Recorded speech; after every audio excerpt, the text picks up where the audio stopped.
बोल news headquarter.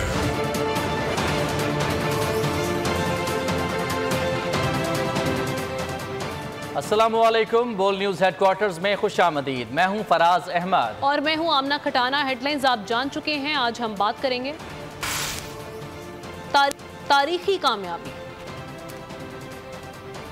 Rizwan की अदाकारी, नवाज शरीफ आज कहां जाएंगे, डार पर उम्मीद, मौलाना तैयार और कराची में डाकू कहां से आते हैं। तो बुलेटिन के आगाज में शाबाश देंगे शाहीनों को। शाबाश शाहीनों शाबाश। पाकिस्तान ने तारीख रकम कर दी। वर्ल्ड कप में सबसे बड़ा हदफ हासिल कर लिया। शाहीनों ने श्रीलंका का रिकॉर्ड स्कोर तोड़ डाला। शाहीनों ने हैदराबाद के स्टेडियम में तारीख रकम कर दी। 6 विकेटों के नुकसान पर बाआसानी 345 रन बना लिए।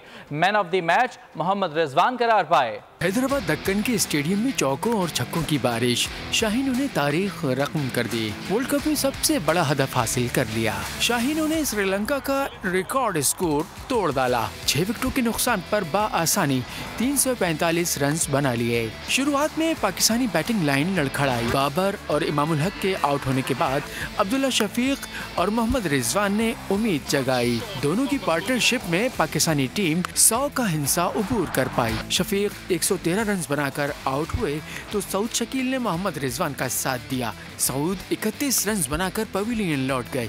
मोहम्मद रिजवान ने पांव के दर्द के बावजूद शानदार सेंचुरी स्कोर की। 134 रन की शानदार इनिंग्स खेली। Man of the match Mohammad Rizwan करार पाए। मोहम्मद रिजवान का साथ चचा इफ्तिखार ने दिया। 4 चौकों की मदद से 22 रन स्कोर किए। श्रीलंका के कौशाल मैंडर्स 122 और समारा विक्रमा ने 108 रन बनाए। पाकिस्तान की जानिब से हसन अली ने 4, हारिस रऊफ ने 2 और शादाब नवाज और शाहीन ने एक विकेट हासिल की। और आज के मैच में अब्दुल्ला शफीक का वर्ल्ड कप का डेब्यू मैच था। स्टेडियम में खूब चौकों और छक्कों की बारिश हुई। शानदार अंदाज में सेंचुरी स्कोर की अब्दुल्ला शफीक ने श्रीलंकन बॉलर्स की खूब दुर्गत बनाई। 113 रन की इनिंग्स में अब्दुल्ला शफीक ने 10 चौके और 3 छक्के लगाए। रिजवान ने भी शानदार अंदाज में पाँव की दर्द के बावजूद सेंचुरी स्कोर की। और मोहम्मद रिजवान के बार बार मैदान में पाँव के दर्द से गिरने का राज क्या है, खुद मोहम्मद रिजवान ने बता दिया। रिजवान से सवाल किया गया कि दर्द का राज क्या था जो आप मैदान में गिर रहे थे। रिजवान ने मुस्कुराते हुए जवाब दिया कि कभी वाकई दर्द होता है, कभी एक्टिंग करता हूँ। और जनाब, भारतीयों ने मोदी सरकार को किसी खाते में न रखा। पाकिस्तानी टीम श्रीलंका के खिलाफ मैदान में उतरी तो शायकीन ने भर सपोर्ट की। पाकिस्तानी परचम थामे, शायकीन ने नारे लगाए, पाकिस्तान के गुन गाए। मैदान पाकिस्तान की जीत के नारों से गूंज उठा। बाबर आजम ने क्राउड का शुक्रिया अदा किया। खेल की कोई सरहद, कोई सियासत नहीं होती। भारतीय शायकीन ने साबित कर दिया। मोदी सरकार को किसी खाते में न रखा। पाकिस्तानी टीम श्रीलंका के खिलाफ मैदान में उतरी तो शायकीन ने खिलाड़ियों की भरपूर सपोर्ट की, पाकिस्तान के गुन गाए। मैदान पाकिस्तान की जीत के नारों से गूंज उठा। दौरान मैच एक भारतीय नौजवान ने पाकिस्तान का झंडा थामे शाहीनों को सपोर्ट किया। हर चौके और हर छक्के पर भारतीय शायकीन खुशी से झूम उठे। अपने जज्बात का इजहार भी भरपूर अंदाज में किया। पहले तो किसी को क्राउड नजर न आया, लेकिन पाकिस्तान के मैच के दौरान मैदान खचाखच भरा नजर आया। भरपूर सपोर्ट पर बाबर आजम ने क्राउड का शुक्रिया अदा किया। दूसरी जानिब अंधेरा होने पर हैदराबाद दक्कन के स्टेडियम में लाइट शो का शानदार मुजाहरा भी किया गया। पाकिस्तानी टीम ने भारतीयों के भी दिल जीत लिए। पाकिस्तानी टीम ने शानदार कामयाबी हैदराबाद के ग्राउंड स्टाफ के साथ मनाई। हसन अली, शाहीन शाह अफरीदी, हारिस रऊफ और मोहम्मद रिजवान स्टाफ के साथ तस्वीर बनवाई। बाबर ने ग्राउंड स्टाफ को शर्ट्स भी दी। और वर्ल्ड कप मैच का 7वां टाकरा। दिफाई चैंपियन इंग्लैंड ने बांग्लादेश को 137 रन से मात दे दी। बंगाल टाइगर्स 364 रन का ताकुब ना कर पाई। इंग्लैंड के ओपनर डेविड मिलान ने 140 रन की शानदार इनिंग खेली। मिलान मैन ऑफ द मैच करार पाए। वर्ल्ड कप मैच का 7वां टाकरा दिफाई चैंपियन इंग्लैंड ने बंगाल टाइगर्स का भुरकस निकाल दिया। इंग्लिश ओपनर्स ने मैच के इब्तिदा से बांग्लादेशी बॉलर्स के खिलाफ जारहाना खेल का मुजाहरा करते हुए टीम को 115 रन का आगाज फराहम किया। डेविड मिलान ने 140 रन की शानदार इनिंग्स खेली, 16 चौके और 5 छक्के लगाए। मिलान मैन ऑफ द मैच भी करार। 9 विकेटों के नुकसान पर इंग्लैंड क्रिकेट टीम ने 50 ओवर्स में 364 रन बनाए। बांग्लादेश की जानिब से मेहदी हसन ने 4, शरीफुल इस्लाम ने 3, जबकि शकीबुल हसन और तस्कीन अहमद ने एक विकेट हासिल की। हदफ के ताक़ुब में बांग्लादेश का आगाज अच्छा न रहा। ओपनर तंजीद हसन 1, कप्तान शकीबुल हसन 1, मेहदी हसन मिराज 8, जबकि नजमुल हसन शांतु 0 पर पवेलियन लौट गए। बांग्लादेशी खिलाड़ी लटन दास ने 76 रन बनाए, 7 चौके और 6 छक्के लगाए। इंग्लैंड की जानिब से रेस टोकली ने 4, जबकि क्रिस वुक्स ने 2 खिलाड़ियों को पवेलियन की राह दिखाई। खेल की बात होगी, अब सियासी मंजरनामे की बात करते हैं। नवाज शरीफ आज लंदन से सऊदी अरब रवाना होंगे। पाकिस्तान आने के लिए दुबई में स्पेशल तैयारा बुक करा लिया गया है। नून लीग ने 21 अक्टूबर से पहले नवाज शरीफ की वापसी से मुतालिक तमाम जलसे मंसूख कर दिए। सारे वसाइल और तवानाइयाँ 21 अक्टूबर के जलसे पर लगाई जाएंगी। नवाज शरीफ की वापसी की तैयारियां। दुबई में खुसूसी तैयारा तैयार, जिसमें साबिक वजीर आजम पाकिस्तान पहुंचेंगे। खुसूसी परवाज को उम्मीद पाकिस्तान का नाम दिया जाएगा। नवाज शरीफ जुमरात को सऊदी अरब जाएंगे, फिर दुबई जाएंगे और 2 दिन बाद पाकिस्तान के लिए परवाज भरेंगे। नून लीग ने नवाज शरीफ की वतन वापसी से मुताल्लिक तमाम जलसे मंसूख कर दिए। सारा जोर 21 अक्टूबर के इस्तकबाल के लिए लगाने का फैसला किया गया है। जुमे को गुलशन रावी का जलसा मंसूख कर दिया गया। साद रफीक समेत दीगर रहनुमाओं के हलकों में कन्वेंशंस भी मंसूख हो गए। तमाम इजलास अब पार्टी सेक्रेटेरिएट मॉडल टाउन में होंगे। इसहाक डार कहते हैं कि अदालतों से जमानत मिल जाएगी। वतन वापसी पर नवाज शरीफ की गिरफ्तारी का कोई चांस नहीं। अदम एतमाद से तब्दीली न आती तो मुल्क डिफॉल्ट कर जाता। शहबाज शरीफ ने कहा कि 21 अक्टूबर से मायूसियों के बादल छटना शुरू हो जाएंगे। नवाज शरीफ का साथ देने का मतलब खुशहाल और आज़ाद पाकिस्तान है। नवाज शरीफ वापसी पर जेल नहीं बल्कि अवाम में जाएंगे। नून लीग के सीनियर रहनुमा इसहाक डार कहते हैं कि नवाज शरीफ को अदालतों से जमानत मिल जाएगी। उनकी गिरफ्तारी की कोई वजह नहीं। बोले कौम माजी की खिदमात देखकर नवाज शरीफ का इस्तकबाल करेगी। चेयरमैन PTI ने सिर्फ इंतकाम की सियासत की। अदम एतमाद से तब्दीली न आती तो मुल्क डिफॉल्ट कर जाता। साबिक वजीर खजाना बोले मुआशी बहाली का रूट मैप तैयार है। मईशत की बहाली बेहतरीन इंतकाम होगा। शहबाज शरीफ ने पैगाम में कहा 21 अक्टूबर को उम्मीद का सूरज तुलू होगा। आवाम घरों से निकले और पाकिस्तान की मुआशी तरक्की के मेहमान का भरपूर इस्तकबाल करें ताकि महंगाई फिर कम हो, मुफ्त तालीम, इलाज और नौजवानों को रोजगार मिले। दूसरी जानिब लीगी रहनुमा जावेद लतीफ कहते हैं कि 21 अक्टूबर को पूरे मुल्क से लोग नवाज शरीफ का इस्तकबाल करने पहुंचेंगे। बोले आलमी इस्टेब्लिशमेंट ने कभी भुट्टो, बेनज़ीर भुट्टो और नवाज शरीफ के लिए आवाज़ नहीं उठाई। इल्ज़ाम लगाया कि इसराइल चेयरमैन PTI को बचाने के लिए कोशा हैं। खुर्रम दस्तगीर ने कहा कि सबसे ज़्यादा लेवल प्लेइंग की ज़रूरत मियां नवाज शरीफ को है, जिन्हें 2013 के बाद से इलेक्शन नहीं लड़ने दिया गया। सेनेटर जाफर इकबाल ने कहा कि चेयरमैन PTI की नाकिस और इंतकामी पॉलिसियों के सताए अवाम नवाज शरीफ की आमद पर बाहर निकलेंगे। 2017 का पाकिस्तान बनाने के लिए 21 अक्टूबर को इंशाल्लाह मनारे पाकिस्तान इकट्ठे हो रहे हैं। मेरा सवाल ये है कि 2017 में फल फूल रहा था, तरक्की कर रहा था पाकिस्तान, तो फिर उस वक्त चलते फलते तरक्की करते पाकिस्तान को डुबोया किसी। उनका कटहरे में एहतसाब होना चाहिए ताकि इस कौम को पता चल सके कि इनके असल मुल्ज़म कौन। हमें बहुत मुश्किल लग रहा है, हमें जिंदगी बड़ी इस वक्त कठिन और मुश्किल महसूस हो रही है। आने वाली मुस्लिम लीग नून की इंशाअल्लाह कामयाबी है, जिसमें हम पाकिस्तान की तामीर करेंगे। जिस तरह आज से 10 साल पहले 2013 में मुश्किलात से निकाला था, मुश्किलात से निकालेंगे। भरपूर अवाम निकलेगी। सताई हुई अवाम उसके नाकस पॉलिसियों की वजह से, उसकी इंतकामी पॉलिसियों की वजह से आज पाकिस्तान की आखिरी उम्मीद की किरण है मोहम्मद नवाज शरीफ की लीडरशिप में कि पाकिस्तान को किस तरीके से क्राइसिस से निकाला जा सके। इलेक्शन कल करा लें, हम तैयार हैं। धांधली करा कर रोका गया तो हम सड़कों पर होंगे। मौलाना फजलुर रहमान की मुल्तान में न्यूज़ कॉन्फ्रेंस। खदशा जाहिर किया कि जनवरी में सर्दी और बर्फबारी की वजह से बड़ी तादाद में वोट कम कास्ट हो सकते हैं। मिलियन मार्च ने JUI को बड़ी सियासी कुव्वत साबित कर दिया। जुज़वी तौर पर हमने वजारतें चलाई। उन्होंने मशरिक़ वस्ता में कशीदगी पर OIC इजलास फौरी तलब करने का मुतालबा किया। कहा कि मगरबी ममालिक खुद इंसानी हुकूक़ के कातिल हैं। अब जायज इंतखाबात कल भी आप करें तो हम कल भी तैयार हैं, ये नहीं कि हम तैयार नहीं। अगर हमें रोका जाता है और ये समझा जाता है कि दांतियां करा के इधर उधर इनको कर देंगे तो फिर हम सड़कों पर भी तो हैं। इलेक्शन कमीशन को समझना चाहिए। अब इन्होंने एक शेड्यूल दे दिया और इस शेड्यूल के तहत इलेक्शन पड़ रहे हैं जनवरी के आगे, वो बिल्कुल सर्दियों का पिक होता है। मुल्क का इतना बड़ा हिस्सा जो बर्फपोश है उसमें तो लोग ही नहीं होंगे। मिलियन मार्च में जो पब्लिक की शमूलियत थी उसने जमीयत उलमा इस्लाम को पाकिस्तान की एक बड़ी सियासी जमात का टाइटल दे दिया। कभी जुज़वी तौर पर वजारतें हमने भी ली हैं, हमने इन सबसे अच्छा चला है। इसराइल जो मजालिम डा रहा, बच्चों को कत्ल कर रहा, औरतों को कत्ल कर रहा, इतने मजालिम डा रहे हैं और दुनिया देख रही है और उसके लिए कोई इंसानी हक की बात नहीं कर रहा। उसके मुकाबले में इस मकतूल को दहशतगर्द कहते हैं, इस जुल्म के साथ, चाहे अमेरिका हो चाहे भारत हो, ये इंसानी हुकूक के। आगे बढ़े, आपको बताएं कि सुप्रीम कोर्ट में प्रैक्टिस एंड प्रोसीजर बिल की मजीद समाअत आज होगी। दलाइल के दौरान बार बार सवालात पर चीफ जस्टिस ने साथ ही जजेस को टोक दिया। चीफ जस्टिस ने रिमार्क्स दिए कि जजेस से दरख्वास्त है कि सवालात को रोक कर रखें। 4 समातों के बावजूद ये केस ख़त्म नहीं हो रहा। जस्टिस मुनीब अख्तर ने कहा कि अफसोस से कहना पड़ रहा है कि मुझे बार बार टोका जा रहा है। चीफ जस्टिस ने कहा कि सवाल ज़रूर पूछें लेकिन दलाइल मुकम्मल होने के बाद। जस्टिस मुनीब अख्तर ने कहा कि मैं एक जज हूँ, सवाल पूछना मेरा हक है। चीफ जस्टिस ने कहा कि आपने पहले ही जहन बना लिया है तो फैसले में लिख दीजिएगा। I think council. I think council is entitled to argue any which way they want to. Let us hear you. Yes. I have to hear you decide what you say, and if we have already formed opinions, we can reflect them in our judgments. Please continue. Otherwise, we will never conclude these hearings. And I would request the honourable members of the bench to at least let council complete his submission. Yes, there will be questions, but let us.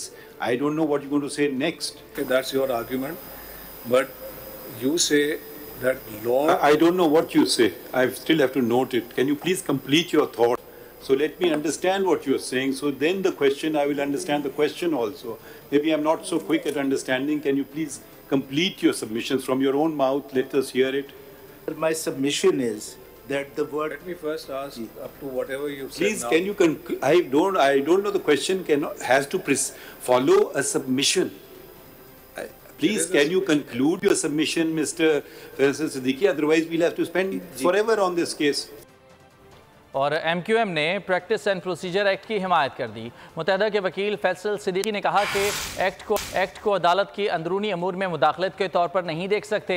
Parliament supreme court को supervise कर सकती है। Parliament के supervisory इख्तियारात की भी हदूद हैं। MQM के वकील का मखसूस अंदाज जस्टिस मंसूर अली शाह को भा गया। बोले कि मैं आपकी फिजिकल मूवमेंट इंजॉय कर रहा हूँ। फैसल सिद्दीकी ने कहा कि ये वाहिद वर्जिश है जो मैं कर सकता हूँ। Then it has to be expressed.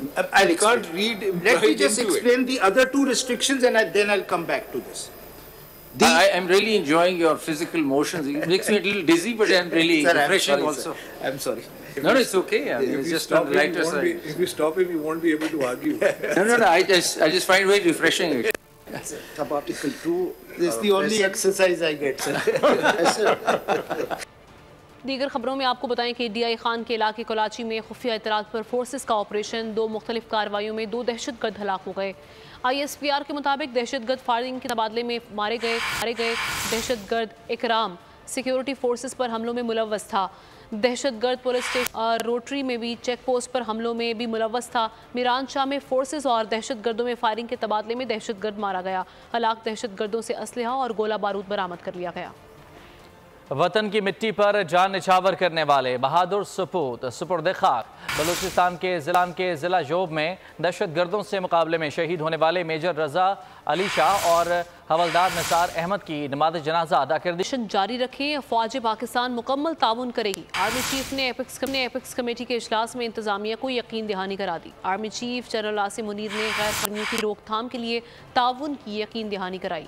उन्होंने कहा कि गैर कानूनी सरगर्मियों के खिलाफ पाक आर्मी मुकम्मल ताउन करेगी।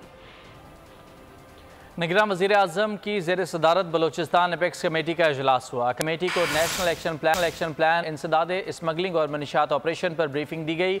निगरान ने वफाकी हुकूमत के मुकम्मल ताउन की यकीन दहानी कराई। कहा कि बलूचिस्तान की इक़्तिसादी तरक्की में अमन व अमान को यकीनी बनाना नागुज़ीर है। इजराइल फ़लस्तीन में जारी जंग के हवाले से बात करेंगे। तर्जुमान हमास ने कहा है कि फ़लस्तीनियों के सब्र की इंतहा हो चुकी है। इजराइल के खिलाफ हमारा ऑपरेशन अपने दिफा में है। हमास के तर्जुमान डॉक्टर खालिद कदूमी ने बोल न्यूज़ से गुफ्तगू में कहा कि इजरायली वज़ीर ने बयान दिया है कि फ़लस्तीनियों को जीने का हक नहीं। खालिद कदूमी ने जारी जंग से मुतालिक बताया कि हमास मुजाहिदीन इजराइल के खिलाफ 50 मकामात पर लड़ रहे हैं और हमारे पास सैकड़ों इजरायली फ़ौजी कैद हैं। हमारा मुजाहिदीन ने सेंचुरी की करीब से कि सब्र और तहम्मुल और हौसले के साथ इस जराइम को, इस क्राइम को जो इजरायली दरिंदे ने किया है हमारे अवाम के खिलाफ, हमारे बच्चों को शहीद किया है, हमारे ख़वातीन को गिरफ्तार कर दिया है। हमने दुनिया को इतनी दफ़ा की डिप्लोमेसी के थ्रू से, पॉलिटिकल प्रोसेस के थ्रू से, हमारा कुछ अहबाब दोस्त इन्होंने कहा कि चले हम कोई पीस प्रोसेस भी चला ले जिसके नाम है ओस्लो अकॉर्ड है और पता नहीं क्या क्या नाम है, फिर भी इसका कोई नतीजा नहीं हुआ सिवाय और हालत है, सिवाय कि फ़लस्तीन अभी फ़लस्तीन का मसला जो है ना फरामोशी की तरफ जा चुका है। आखिरी इंटरव्यू इस मिनिस्टर ने जो दिया है वो कह रहा है कि फ़लस्तीनियों का कोई हक नहीं है जिंदगी का, इजराइलियों का हक है जिंदगी का। यानी उसका मतलब है हमारा खिलाफ है, हमें मारने का कोशिश कर रहे हैं, अवाम को मारने का कोशिश कर रहे हैं। तो तहम्मुल और पेशेंस का इंतहा हो गया हमारा तरफ से। अल्हम्दुलिल्लाह हमारा हाथ अभी सैकड़ों की तादाद इजरायली सोल्जर्स के प्रिजनर्स के तौर पे है। इसराइल की नाकाबिले तस्खीर दीवार हमास के हमले के आगे रेत का ढेर साबित हुई। हमास का इसराइल पर ताज़ा हमला एस्कलान पर रॉकेटों की बारिश कर दी। तल अबीब और एस्कलान में भगदड़ मच गई, सायरन बज उठे। 134 फौजियों समेत हलाक इसराइलियों की तादाद 1000 से तजावुज़ कर गई। सहूनी फौज ने गजा के निहत्ते अवाम पर फास्फोरस बम बरसा दिए। इसराइली बमबारी से शहीद फ़लस्तीनियों की तादाद 849 हो गई। गजा में 830, मकबूजा मगरबी किनारे में 19 फ़लस्तीनी शहीद हुए। हमास ने खबरदार किया है कि आबादी पर हमले बंद न किए तो यरगमाली नहीं बचेंगे। इस्माइल हानिया ने मुस्लिम ममालिक से जुमे को रैलियां निकालने की अपील कर दी। इजराइल पर हमास का हमला, इजराइलियों की अमवात में इजाफा, घर घर इजराइलियों की लाशें मिलने लगी। 30 अब तक लापता। गजा में 1,80,000 अफराद बेघर हो चुके हैं। खान यूनुस के मुर्दा खानों में मुर्दों के लिए जगह कम पड़ गई। गजा के बाशिंदों ने अक़वाम मुत्तहिदा के एक स्कूल में पनाह ली हुई है। इजरायली फ़िज़ाइया बिला इम्तियाज अस्पतालों, क्लिनिक्स और रिहायशी इमारतों को निशाना बना रही है। वाशिंगटन के इजरायली सिफारत खाने ने इजराइलियों की अमवात और जख्मी होने वालों की तादाद की तस्दीक की है, जिसके बाद ये हकीकत वाज़ेह हो गई है कि इजराइल हमास से अपने इलाके छुड़वाने में मुकम्मल तौर पर नाकाम हो गया है। दूसरी जानिब अक़वाम मुत्तहिदा ने इजराइल और हमास दोनों को जंगी जराइम का मुर्तकिब करार दिया है। इजरायली शहरों पर हमास का कब्जा बरकरार, इसराइल लाचार व बेबस। इजरायली फ़ज़ाई हमलों के बावजूद हमास की जानिब से इजरायली शहरों पर रॉकेट और मार्टर हमले बराबर जारी हैं। यूक्रेन की इजराइल की खुलकर हिमायत। अमरीका का इजरायली वज़ीर-ए-आज़म से फ़ोन पर राब्ता, अमरीकी बहरी बेड़े की मदद के लिए रवाना कर दिया। यमनी हौसी लीडर अब्दुल मालिक अल हौसी ने कहा है कि हम अमरीकी ड्रोन समेत तमाम अस्करी ज़राए का इस्तेमाल करके हमले करेंगे। इजराइल में खून रेजी, कई शहरों में हमास के कब्जे के बाद इजरायलियों की नकल मकानी। दर्जनों इजरायली शहरी हमास की कैद में हैं। इजरायली फिजाई हमलों के बावजूद हमास की जानिब से इजरायली शहरों पर रॉकेट और मार्टर हमले बराबर जारी हैं। यूक्रेनी वजीर खारजा ने कहा है कि इजराइल पर हमला यूक्रेन पर हमले की तरह से है। हमारी पीठ में खंजर घोंपा गया। यूक्रेन ने इजराइल की हिमायत का ऐलान किया है। दूसरी जानिब अमरीका ने अपना बहरी बेड़ा इजराइल की मदद के लिए रवाना किया है, जिसकी शह पाकर इजराइल ने गजा की बंदरगाह को निशाना बनाना शुरू कर दिया है। उधर अश्कालोन पर हमास ने रॉकेटों की बरसात कर रखी है। यमन के हौसी कबाइल ने अमेरिका को वार्निंग दी है कि अगर अमेरिका ने खित्ते में मदाखलत की कोशिश की तो उसकी फौज अमेरिका को रद्द अमल देगी। यमनी हौसी लीडर अब्दुल मालिक अल हौसी ने कहा है कि हम अमरीकियों पर ड्रोन समेत तमाम अस्करी जराये का इस्तेमाल करके हमले करेंगे। हौसी लीडर ने वाजे किया कि जब बात गजा की हो तो फिर एक रेड लाइन का ख्याल रखना हर किसी के लिए जरूरी है। इसराइल की दहशतगर्दी के खिलाफ सऊदी अरब ने इस्लामी तावन तंजीम का इजलास तलब कर लिया। इजलास में गजा की सूरत हाल और उसके हल के हवाले से तबादला ख्याल किया जाएगा। इजलास आइंदा मंगल को होगा, जिसमें रुकन ममालिक के वज़राए ख़ारजा शरीक होंगे। ईरानी सदर रईसी ने भी कह दिया कि जिन्होंने इसराइल पर हमला किया उनके हाथ चूमते हैं। चेचनिया के लीडर रमज़ान कादिरोव ने यह कहा कि अगर ज़रूरत पड़ी तो हमारी फ़ौज अमन दस्तों की सूरत में फ़लस्तीन और इसराइल में किसी भी शरपसंदी से निपटने के लिए तैयार हैं। मशरिक़ वुस्ता जाग गया, फ़लस्तीनियों के साथ खड़ा हो गया। सऊदी अरब और तुर्की के आला सरबराहान ने फ़लस्तीनी सदर को अपनी हिमायत का यकीन दिला दिया। अमारात ने भी फ़लस्तीन के लिए इमदाद अक़वाम मुत्तहिदा के हवाले कर दी। कतर भी खड़ा हो गया। चेचनिया के रहनुमा रमज़ान कादिरोव ने अपील कर दी कि मुसलमान ममालिक एक हो जाएं। रमज़ान कादिरोव ने कहा कि हम फ़लस्तीन की हिमायत करते हैं और अगर ज़रूरी हुआ तो हमारी फ़ौज अमन दस्तों की सूरत में फ़लस्तीन में किसी भी शरपसंदी से निपटने के लिए तैयार हैं। तुर्क सदर तैयब अर्दोगान ने इजरायली वजीर आज़म नेतन्याहू और फ़लस्तीनी सदर महमूद अब्बास को फोन किया। तुर्क सदर ने फरीकैन के दरमियान जंग बंदी के लिए ताउन का यकीन दिलाया। अर्दोगान ने कतर, लबनान और मलेशिया के सरबराहान से भी राब्ते किए। सऊदी वली अहद शहजादा मोहम्मद बिन सलमान ने भी फ़लस्तीनी सदर महमूद अब्बास को फोन किया। उनका कहना था कि सऊदी अरब जायज हुकूक और देर पा अमन के हुसूल के लिए फ़लस्तीनियों के साथ है। मोहम्मद बिन सलमान ने मिस्री सदर अब्दुल फातेह अल सीसी और उर्दन के फरमारवा शाह अब्दुल्ला सानी से भी टेलीफोनिक राब्ता किया। ईरान के रहबर आला आयतुल्लाह खामनाई का कहना है कि ईरान हमास के इसराइल पर हमले में शरीक नहीं, हम इसराइल पर हमला करने वालों के हाथ चूमते हैं। उन्होंने कहा इसराइल अपनी तबाही का खुद जिम्मेदार है। दुनिया भर के असल यहूदी सेहोनियत के खिलाफ फ़लस्तीन की हिमायत में निकल आए हैं। सोशल मीडिया पर गर्दिश करती एक वायरल फुटेज में एक ऑर्थोडॉक्स यहूदी फ़लस्तीन के लिए अपनी मोहब्बत और इसराइल के लिए अपनी नफरत का इजहार कर रहा है। अमरीकी सदर जो बाइडन ने हमास को दहशतगर्द तंजीम करार दे दिया। जो बाइडन ने कहा कि हमास दहशतगर्दी के सिवा कुछ नहीं जानती। अमरीका इसराइल के साथ खड़ा है। इसराइल पर हमलों में 14 अमरीकी शहरी भी हलाक हुए। इसराइल को जो कुछ भी दरकार हो देंगे। इसराइल को असलहा और आयरन डूम मिसाइल सिस्टम फराहम करेंगे। इसराइल को हमलों का जवाब देने का पूरा हक है। हमास के हाथों इसराइल की दुर्गत पर तर्जुमान व्हाइट हाउस जॉन कर्बी की कैटेगरी 3 लास्ट एक्टिंग मगरमच्छ के आंसू बहाए, देवदास बनने की नाकाम कोशिश की और सोशल मीडिया पर तंज़ो तनकीद का निशाना बन गए। ये है व्हाइट हाउस के तर्जुमान मिस्टर जॉन कर्बी, जो 900 इजरायलियों की हलाकत पर रोने की शानदार अदाकारी कर रहे हैं। मिस्टर जॉन कर्बी बहुत कर्ब में नजर आ रहे हैं, लेकिन ऐसा नहीं, क्योंकि ये आंसू मगरमच्छ के हैं। हर साल इसराइल की काबिज फोर्सेस इन्हीं की मदद से सैकड़ों फलस्तीनियों को शहीद कर देती है, मगर जॉन कर्बी के आंसू नहीं निकलते। जॉन कर्बी के मुल्क का इत्तेहादी भारत मकबूजा कश्मीर में 30 साल में 96,000 शहरियों को कत्ल कर चुका है, लेकिन मौसूफ को कभी रोते नहीं देखा गया। अमेरिका की अफगानिस्तान में जंग के दौरान 2,43,000 और इराक में 1,12,000 हलाकतें हुई, लेकिन जॉन कर्बी कभी रोते हुए नजर नहीं आए। सिर्फ इसराइलियों के मारे जाने पर ही मगरमच्छ के आंसू बहा रहे हैं। आगे बढ़ते हैं। मेयर कराची मुर्तजा वहाब की बोल न्यूज से खुसूसी गुफ्तगू। कहा कि कराची में 5 सेंटर खोल रहे हैं जिसमें आवारा कुत्तों को रखा जाएगा, जिससे सगुजीदगी के वाकयात में कमी वाक़ होगी। मजीद तफसीलात जानते हैं वजाहत अली आबदी से, जो कि मेयर कराची के हमरा मौजूद हैं। वजाहत बताएगा।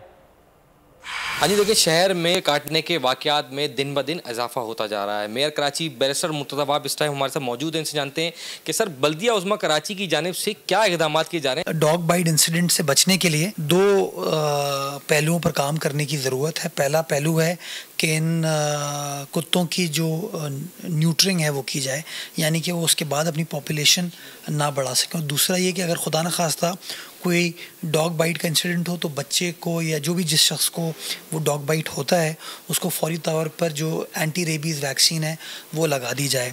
न्यूट्रिंग के लिए एक हमने बजट में प्रोजेक्ट अप्रूव करवाया था प्रोविंशियल गवर्नमेंट की मदद से, और उसका PD अभी अपॉइंट होना है, पैसे अप्रूव हो चुके हैं। तो इंशाल्लाह और उसके लिए 5 गालिबन सेंटर्स हम कराची में खोलेंगे, 2 हमने खोल दिए हैं। हाँ जी, देखिए आपने सुना बैरिस्टर मुर्तजा वहाब का कहना है कि हमने बजट में अप्रूव करा लिया है, शहर के अंदर 5 सेंटर खोले जाएंगे। बहुत शुक्रिया आपका।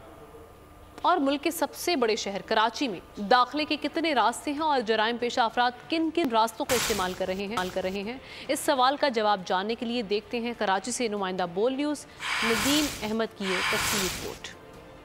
3 करोड़ के लगभग नफूस पर मुश्तमिल शहर कराची में दाखिले के 3 मरकजी रास्ते हैं, जिनमें सर फहरिस्त M9 यानी super highway, hub river road और नेशनल हाईवे शामिल हैं। सब्सक्राइब करें और बेल दबाएं ताकि कोई खबर रह न जाए।